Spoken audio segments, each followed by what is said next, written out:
Welcome, fans! To Alex Valuehead Finance. Today I have a big YouTuber and a great human being. His name is Tom Nash. I'm gonna ask him some questions, do a little interview. So let's get on it. Tom, are you ready? Let's do this. Yeah, let's do this. Let's get it. You're very ballsy, man. I like that a lot. In that way, tell us who you are as a person. For people in Latin America and Mexico that don't know you, and also Americans that watch my channel, tell me about you personally. Yeah, I'm the biggest Palantir bull on YouTube. I got offered an interview with Sham Sankar, the COO of Palantir. I didn't see this email for 6 months. I got offered apparently in August on LinkedIn. I didn't see LinkedIn for 6 months or 7 months. In the meanwhile, before I saw the video, I made a video mocking the COO, saying that his conference call was complete garbage. The Q3 call where they had Sham on, he botched it. And now I emailed them back. I said, hey, how about that interview? But they've not replied since. I think I'm not getting the interview. You will, man. Just have some patience. They offered me interview in August, right before the call. I don't think they expected me to make a video because he was horrible. Like the Q3 call, he was so robotic. You're not in the Palantir community, so you don't follow it like us. We follow every single thing. So in Q3, he did the call instead of Alex Karp, and it was just god awful. He didn't answer directly any question. Everything was scripted. He was just, I think he was scared. You know how you're terrified not to say the wrong thing, so you just fucking go back to, like, you have a piece of paper and everything is on the paper. Yeah, so I don't think I'm getting an interview with them anytime soon. But you know, when you're a CEO of a big company and like Palantir, then you have to take care of what you said and how you said it. Yeah. So I like Alex's approach better. Some people said that his call was just as bad because it's sometimes hard to follow him because he speaks a little bit different. What I know for a fact that this is how he is in person. So I know people who work for the company, and I've heard some stories about how he is. Yeah, that's what you see is a very mild version of how, like, in reality it's even worse. He's a very eccentric dude. People think that this is like an act, but he's very not normal, I guess. I guess so, But yeah, I'm the biggest Palantir bull on the planet, I think. Now that Kathy Wood sold half of her Palantir. So you know what? Before I call, I'm still, we spoke on Chris's stream. I'm trying to figure out what's the rationale. I don't mind that she's selling. I'm trying to figure out, okay, what's the rationale here? Why would she sell now of all time? Like, you would sell now at $11.50 or less? Like, why? And then I saw a post somebody posted on Reddit that apparently her explanation was, as I mentioned on the call, she saw the decelerating growth on the government side, which is what I said that a lot of analysts are concerned about. And she said, well, it seems that the government business is basically dying down. So I was like, okay, that makes sense for a lot of analysts, but for you, it doesn't really make sense because you were saying that you were there long term for deep value, and that's the commercial side. So she was invested for the government business. If it's a government contractor, it doesn't fit her profile of stocks so much. So I'm confused what she's doing. Yeah, me too. Wood is a character, so I don't know. Fabio hates her. I don't hate her like this. Fabio really hates her, bro. I don't hate her. I don't hate her, but I don't I don't like what she's doing with her ETF side. So probably it's not what I will do if I have a big company. I think it's too easy now, Alex, to kick her because she's so down so far. It's too easy. It's like because Kramer is doing it and he's such a piece of shit himself. I don't want to be, flipping on her. It's just I don't really understand the logic, but maybe she knows things we don't know. And maybe she just lost conviction. And she says, well, I made a mistake. That's fair. You can always say, hey, I don't think the company is as good as initially analyzed. That's fair. Maybe. If that's the case, there's no criticism from me. We No, can yeah, disagree. everybody can change their minds. It's Yeah. normal. We grow all the time. So there's my second question for you that is very related to this first one is, what do you want to accomplish with your channel? Since you do a lot of things, interviews, you analyze the stocks, you basically talk to a lot of people. So what is it that you want to teach or give to the community? I'm going to be honest with you. I'm not doing this out of altruistic motives. I don't have like a purpose to help educate. I do this because it's fun. There's two sorts of people. Some think, oh, he's doing it because he has a higher cause. He's such an amazing human being. That's not true. Others saying, well, he's doing this because it's good money. Also not true, because I already made good money before I started YouTube. Okay. I'm doing this because it's a fucking exhilarating experience to say something about a topic and have a stadium of people listen to you, bro. It's the most intoxicating feeling on earth. I've never experienced anything more fun. It's better than sex, bro. It's like to have this feeling of like a stadium, like 50, 60,000 people within 24 hours listen to your opinion and either hate it or, but they want to hear what you have to say. But I cannot replace this with anything. It's just the real reason I do this. Every human being wants to talk and be heard and that people interested in this opinion, and that's why I'm doing this. It's just fucking amazing, bro. Yeah, YouTube actually gives you that. When you're out on the streets, do you get recognized? Do you get stuff? Sometimes, if it's too close to my home, I deny it's me because I don't want people to know. But if I'm away somewhere, I don't mind. But some guy recognized me outside of the place where I pick up my daughter for one of her classes, literally like 2 minutes away from my house, and I completely denied it was me. And I don't think he was 100% sure. So when you're not sure, you like say okay, whatever. So I think he believes me, but I don't want people to know like from my neighborhood I like to have this because my audience is not really like I'm not PewDiePie, it's a very niche thing. So I don't expect to ever be like famous. I like it like this, but nobody knows me where I live. Still, I think you're more famous in America than probably. Exactly. Yeah. So it's not a problem for me right now. I don't. I'm gonna quote you on this because you said it in one of your videos. If you had a DeLorean, what would you change? Would you get out of any stock like Palantir, Tesla, and any of your? No, I love those. I would. I would get out of the stocks I got wrong. Wish I really fucked up. Peloton. I don't have a big position in these, almost very small, but I did so the way I work. We spoke about this on Chris's stream.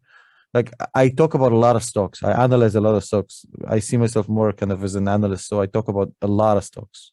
This year, I think I talked about maybe past 12 months about 30, 40 stocks. Yeah. Like my own portfolio is very limited. It's Palantir, it's Tesla, it's Google, it's an S&P 500. I have minuscule positions in other stocks. So I don't personally like invest in most of the stocks I cover. It's completely objective for me. But I wish I did not make the Wish video. I wish I did not make the Peloton video. Those two I completely fucked up. Peloton was a huge mistake. With both companies, I know where the mistake came from. So when I do the pathology kind of, I understand where I fucked up. If you're interested, I can explain to you. But there were many more. It's not now everything is down. So like, but those two I feel like I the most strongly about because those two I really fucked up the premise. You understand? Yeah. So with Wish, of course. My idea was, well, this is kind of it's not so much utilitarian, but more like a flea market experience. When you go to the flea market, you want to have fun. You're not looking to buy quality piece of furniture. You know what I mean? But just online. And I thought to myself, well, this is really cool. But I discounted how bad the products are how bad the logistics are, how bad the customer service is. Basically, I discounted the whole fact that the fucking experience was not as good as I imagined it would be. I heard when I started digging into it now that it dropped. Yeah, it's basically people complaining about insane lead times, bad customer service, like products being complete. It's not a flea market experience. It's basically what the flea market would be if the Nazis won the war. It's not good. I wouldn't. No, I'm joking. Of course, I'm joking. I'm joking. But I'm saying it was my mistake. I did not look deep enough into the execution of the idea. Okay, I see. And so that's my mistake. So- I looked at this like an accountant from the numbers, and I didn't look.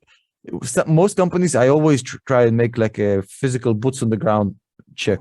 Like for example, I did a video saying I think a company by the name of NNDM. There was a big hypey company back in the day. Kathy Wood has actually invested in it, 3D printing. So I did the NNDM. I did the video. I said I don't like the stock, but that's because I talked to somebody from the industry. And he said, hey, this is a great idea, but here's A, B, C, D, E, F, G that you could not know if you're not from this industry, where I think it's a problem that they need to, basically, if you're not an engineer working in this field, you don't know. So with Peloton, my mistake was I assumed, because I saw what's going on with remote employment, because I was, so before I started doing YouTube, my own company where I used to work, basically already literally weeks before we had COVID, they said, hey, we're going to go twice a week from home. It has nothing to do with COVID, basically. Yeah, twice a week, you guys working from home. Because the idea was like, it's going to be more efficient. And COVID hit, and then everybody basically went full home, and it was amazing. It worked better than expected within days. The IT, the infrastructure, everything. So and I thought to myself, well, the pandemic will go away eventually, and then people will realize, like they have with fucking business, that you don't need to travel for meetings and spend money on airlines. I totally agree. You don't have to be in traffic and whatnot, and that's amazing. They'll figure out the same thing for we can do concerts from home and have fun from home and work out from home. I did not understand the difference. People do not want to go and hang out with other assholes at work. That's why they want to work from home. They don't want to be around assholes. They want to be around people they want to have fun with, which is they still want to go outside and travel and work out and do culture and sports. So Peloton, my assumption was just that you cannot beat this. I thought that Peloton will be the first company to beat this, that every device for home workout eventually becomes a coat hanger. Every multi-trainer you buy, every treadmill, everything eventually becomes like a fucking dead elephant in your house. And I thought to myself, well, the pandemic is going to change forever the way people consume fitness. And it didn't. Completely did not understand the human psyche of wanting to hang out with other people. It was just for work. People don't want to go to work. Everything else, they want to go outside. So yeah, big fuck up on the analysis around that, but yeah, you're totally right. You don't like everyone at work, so that's a very big part of it. It's not fun. Yeah, working out is fun. Yeah. And then my next question, because it is related to what you were telling me. A lot of people see you as a grifter. I don't know, because I haven't seen your channel that much. I already subscribe. I think you have good content. However, because I have Patreon? No, well, that's a part of it, but probably because when you sell some content, you don't tell them, well, this is a risky position or a disclaimer. But what's the grift? The grift would be I'd be selling something like a course or not? No, sell an idea, for example, Peloton or whatever. Do you think that is the way they see it, or they listen to you and got into a position and then they do maybe I listen always. I can tell me your side of the story. No, the definition of a grifter is a person who engages in petty or small scale swindling. I know it's not exactly that, but being A grifter is a con artist, somebody who swindles people out of money. And what that means leads some persons or listen, I don't know. I'm assuming. I always say this in my videos. And I always say I try to be very clear about this. I think people absolutely have to do their own research. okay. And this is not kind of a disclaimer because this is. I mean, Common I sense. wouldn't invest based on what some tips somebody gave me. I think it's a good starting point for research. Like if somebody says, "Hey, this is how I got into Palantir," by the way, somebody told me, somebody I appreciate, told me, "Hey," like a banker, told me, "Hey, this company is really interesting. They have, I think, a better business than Snowflake. They're massively trading at a less multiple. You might want to check them out." And then I started kind of so that's what I see myself as I'll give people ideas for companies to research. And I said this in my video. I don't think they should buy a stock because I said so. I mean, to be honest, like I've been very clear about this. Whether some people did this or no, I hope not. And if they did, yeah, that would suck because yeah, the entire market is down big. I always pride myself though on not putting things behind a paywall. So I don't have a course. I do have a Patreon, but my Patreon is mainly like Zoom calls with me. So my Patreon is like $5 per month. There's also a $20 tier, and there's 15 slots for $250 per month tier, which is just basically one-on-one with me once per month for 1 hour. Okay. But you'd be surprised what we talk about in those. It's not really stocks. It's just a hangout. It's got personal access. But like 90% of my audience pays $5 per month for my Patreon, and we do twice a week a Zoom call, just hanging out. I don't trade, so I don't have trade alerts or stuff like this on my Patreon. I don't actively trade in the stock market. I'm a long-term investor, so there's all my analysis is free on my channel. I sometimes make like Patreon exclusive videos, but it's mainly like probably like once a week, but mainly me in the car talking about mindset or what I think about Putin and the Ukraine stuff and stuff like this. So I don't have like signals, alerts, and stuff. I'm not a trader, so I don't consider myself a grifter in that sense at all. But I do have to make the business a little bit viable because just with ad money, it's a little bit. I can make do with just ad money, but with Patreon actually makes it comparable to what I used to make before I came to YouTube. Okay. Yeah, look, it's a low ticket item. I do it for $5 per month on purpose. Because when I do it for $5 per month, I feel like I could probably make 3 to 5 million a year selling a course easily. With my reach, it's not a problem. I could probably make more because think about it this way. So if I wanted to make a course, it would be easy for me. I know the basics. I know the fundamentals. I mean, we had a few conversations. You can see I'm not full of it. I know the stuff. So I can make a basic course about the stock market probably quite easily. Let's say I get 50 to 70,000 views per video on average. And let's say I convert 1%. Just 1% per video, I convert to course. And let's say I charge $1,000 for that course, which easily you can do. You can do the math. You can make a lot of money, bro. Yeah. And and no problem at all. And that's without promoting nothing, just putting a link and saying, hey, if you want to learn more, check out my course. I intentionally don't do it. Okay. Because I intentionally don't do it because I feel when you sell like a high ticket item like this, there's a sense of responsibility. Like like you lose the whole, hey, I'm a YouTuber, do your own research. Like when somebody, high ticket items is a big problem. It's like you have to take on, like that's why Kevin got into a world of trouble. Because Kevin, they expect you kind of to be the leader. I'm not a leader. I'm just a fucking guy with an opinion, bro. And if I sell you $1,000 of a product, it makes me responsible, at least morally, for your results. And when people got shellacked with Kevin's course, and what happened with the market and him flipping out. That's why they flipped on him. If Kevin doesn't sell that course, none of this happens. I told this to his face when I did the interview with him. And I said to him also in the interview, I said, hey, listen, just offer people refunds. If somebody feels that your course is not as good because of what happened, and he ever bought your course, just offer worldwide refunds for anybody from the course ever. I mean, I told them 99% of people will not ask for it. Maybe 1% will ask, you repay them and you finish with this. It's like you have to, this course it's an opening for a problem, bro. Yeah, it's kind of you're asking for drama if you sell a course. Exactly, and we don't like drama. And then my next listen, question, nobody will say no for a 5 million, 6 million of income per year.